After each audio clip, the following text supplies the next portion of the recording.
नमस्कार दोस्तों, मैं हूँ आपका दोस्त रविराज डमरे और आप देख रहे हैं हमारे YouTube चैनल RMD स्टार्स। तो दोस्तों, जैसा कि आप सभी जानते ही होंगे, हमारे इस भारत देश में कई त्योहार और उत्सव मनाए जाते हैं और वो भी हम उत्साह से और आनंद से मिलजुल कर मनाते हैं। तो दोस्तों, जैसे कि होली, जैसे कि दिवाली हो, दशहरा हो, मुहर्रम हो और उन्हीं त्योहारों में से एक रक्षाबंधन, इस त्योहार के बारे में मैं आपको जानकारी देने वाला हूं और मंतव्य स्पष्ट करने जा रहा हूं। तो दोस्तों, वीडियो चालू करने से पूर्व मैं मेरे सभी भाई और बहनों को इस रक्षाबंधन की हार्दिक शुभकामनाएं देता हूं। तो दोस्तों, चलिए इस वीडियो को शुरू करते हैं। सावन का महीना आते ही दुनिया भर के भारतीय राखी का दिन जानने के लिए उत्सुक हो जाते हैं। कोई भी रिश्तेदारी ना होने के बावजूद भी राखी से भाई बहन का बंधन निभाने का मौका मिलता है। राखी का इतिहास तो हमें महाभारत के युग से देखने को मिलता है। भगवान श्री कृष्ण को श्रुत देवी नाम की एक चाची थी। उसने शिशुपाल नामक एक विकृत बच्चे को जन्म दिया था। बड़ों से पता चलता है कि जिसके स्पर्श से शिशुपाल स्वस्थ होगा, उसी के हाथों वह मारा जाएगा। एक दिन श्री कृष्ण अपने चाचे के घर आए थे और जैसे ही श्रुत देवी ने श्री कृष्ण के हाथों में अपने बेटे को रखा, वह बच्चा सुंदर हो गया। माना कि श्रुत देवी यह बदलाव देखकर खुश हो गई, लेकिन उसकी मौत श्री कृष्ण के हाथों होने की संभावना से वह विचलित हो गई। वह भगवान श्री कृष्ण से प्रार्थना करने लगी। भले ही शिशुपाल कोई गलती कर बैठे, लेकिन उसको श्री कृष्ण के हाथों सजा नहीं मिलनी चाहिए। तो भगवान श्री कृष्ण ने उससे वादा किया कि मैं उसकी गलतियों को माफ कर दूंगा, लेकिन वह अगर 100 से ज्यादा गलतियां कर बैठेगा तो मैं उसको जरूर सजा दूंगा। शिशुपाल बड़ा होकर चेदी नामक एक राज्य का राजा बन गया। वो एक राजा भी था और साथ ही साथ भगवान श्री कृष्ण का रिश्तेदार भी था, लेकिन वो बहुत क्रूर राजा बन गया। अपने राज्य के लोगों को बहुत सताने लगा और बार बार श्री कृष्ण को चुनौतियां देने लगा।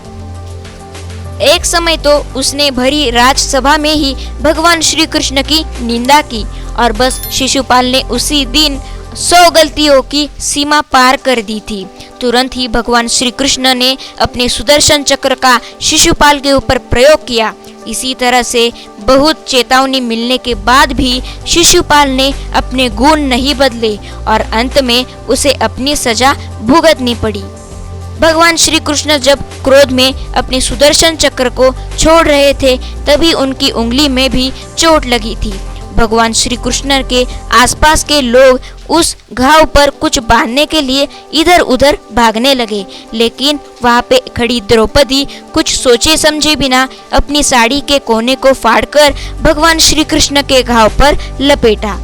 धन्यवाद प्यारी बहना, तुमने मेरे कष्ट में साथ दिया है, तो मैं भी तुम्हारे कष्ट में साथ देने का वादा करता हूँ। यह कह के भगवान श्री कृष्ण ने द्रौपदी को उनकी रक्षा करने का आश्वासन दिया था और इस घटना से रक्षाबंधन का प्रारंभ शुरू हुआ।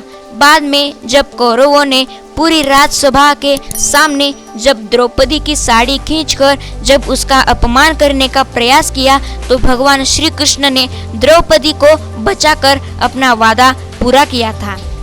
उस समय से लेकर बहनें अपने भाइयों को राखी बांध रही है और बदले में भाई जीवन भर अपनी बहन को रक्षा करने का आश्वासन देते आ रहे हैं। राखी का त्योहार है, हर तरफ खुशियों की बौछार है। राखी का त्योहार है, हर तरफ खुशियों की बौछार है। बंधा एक धागे में भाई बहन का अटूट प्यार है, भाई बहन का अटूट प्यार है। राखी शब्द संस्कृत के रक्षा शब्द से बना है। बंधन का तात्पर्य बांधने से है। इस प्रकार रक्षाबंधन वह सूत्र है जिसका संबंध रक्षा के लिए तत्पर रहने से है। रक्षाबंधन हिंदुओं का प्रमुख त्योहार है। रक्षाबंधन को राखी का त्योहार भी कहते हैं। रक्षाबंधन भाई बहन का सबसे अनोखा त्योहार है। इस त्योहार पर सभी का मन हर्ष और उल्लास से भरा होता है। रक्षाबंधन सावन मास की पूर्णिमा को मनाया जाता है। इस पर्व पर बहनें सुबह स्नान करके पूजा की थाली सजाती है।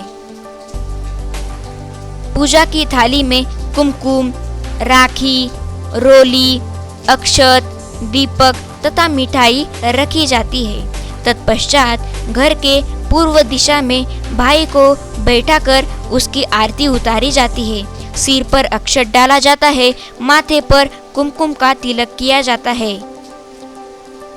फिर दाहिनी कलाई पर राखी बांधी जाती है। फिर मीठा खिलाया जाता है। भाई बहनों को उपहार देते हैं। रक्षाबंधन के दिन बहन भाई की कलाई पर राखी बांधकर अपने भाई की लंबी उम्र की दुआ करती है। भाई अपनी बहन की पूरे जीवन भर रक्षा करने का वचन देता है। इस दिन खीर, सेवई आदि कई पकवानों को बनाया जाता है। भाई से दूर होने पर बहनें अपने भाई के लिए कोरियर करके राखी भेजती है। यह त्योहार भाई बहन को भावनात्मक तौर पर जोड़ता है। भाई बहन का रिश्ता खट्टा मीठा होता है। वे आपस में झगड़ते भी है, पर एक दूसरे से बात किए बिना रह भी नहीं सकते। रक्षाबंधन के त्योहार की परंपरा भाई बहन के रिश्ते को मजबूत बनाती है। अतः हम सभी को यह उत्सव परंपरागत विधि से मनाना चाहिए। सावन मास की पूर्णिमा पर राखी के अलावा कुछ और त्योहार भी मनाए जाते हैं। कुछ लोग इसी दिन अपनी यज्ञोपवी बदलते हैं, इसीलिए इसी दिन को जंध्याला पूर्णिमा भी कहते हैं। इस दिन ओडिशा और पश्चिम बंगाल में कुछ लोग राधा और कृष्ण की मूर्तियों को पालने में झूला झूलाते हैं और इस दिन को झूलन पूर्णिमा भी कहते हैं। उत्तर भारत के कुछ राज्यों में इस दिन पर गेहूं के बीज बोते हैं और इस दिन को कजरी पूर्णिमा के नाम से पहचाना जाता है। केरल और महाराष्ट्र के लोग इस दिन को नारळी पूर्णिमा कहलाते हैं और वे समुद्र देवता की पूजा करते हैं। हालांकि इस दिन कई तरह के उत्सव मनाए जाते हैं, लेकिन उनमें सबसे लोकप्रिय और प्रमुख त्योहार होता है रक्षाबंधन। तो दोस्तों, जैसा कि आपने देखा, मैंने आज आपको रक्षाबंधन इस त्योहार के बारे में कुछ जानकारी दी और मेरा मंतव्य स्पष्ट किया। तो दोस्तों, ये जानकारी आपको कैसी लगी हमें इस वीडियो के कमेंट सेक्शन में जरूर जाकर बताएं। तो दोस्तों, मैं रविराज डमरे मेरे वाणी को यहाँ विराम देता हूँ। जाते जाते एक रिक्वेस्ट करता हूँ कि आपने हमारे इस चैनल को अभी तक सब्सक्राइब नहीं किया तो जल्द ही जल्द सब्सक्राइब करके बेल नोटिफिकेशन पे क्लिक करके ऑल पर क्लिक करें। तो दोस्तों, चलिए मिलते हैं हम अगली वीडियो में। तब तक के लिए धन्यवाद। जय हिंद, जय भारत।